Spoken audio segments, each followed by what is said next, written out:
অনেকটাই বেড়ে গেল এলপিজি সিলিন্ডারের দাম। নতুন মাসের শুরুতেই ঝটকা খেলেন বহু মানুষ। আজ ১ মার্চ শুক্রবার থেকে নতুন করে গ্যাসের দাম কার্যকর হয়েছে। আর এই নতুন দাম দেখে সকলের চোখ এক প্রকার ছানা বড়া হয়ে গিয়েছে। কেউ হয়তো ভাবতেও পারেনি যে এমনটা ঘটতে পারে। এক ধাক্কায় বেশ খানিকটা দাম বাড়ল রান্নার গ্যাসের।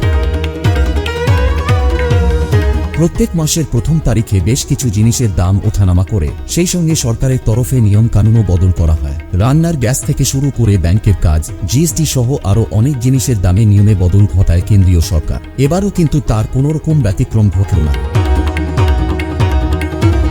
জানা গিয়েছে ১৯ কেজির বাণিজ্যিক এলপিজি গ্যাস সিলিন্ডারের দাম আজ থেকে ২৫ টাকা বেড়েছে। দিল্লিতে ১৯ কেজির বাণিজ্যিক এলপিজি সিলিন্ডারের খুচরো মূল্য সিলিন্ডার প্রতি ১৭৯৫ টাকায় পৌঁছেছে। অন্যদিকে আজ থেকে শহর কলকাতায় এলপিজি গ্যাস সিলিন্ডারের দাম ১৯১১ টাকা, মুম্বাইতে ১৭৪৯ এবং চেন্নাইতে ১৯৬০ টাকা।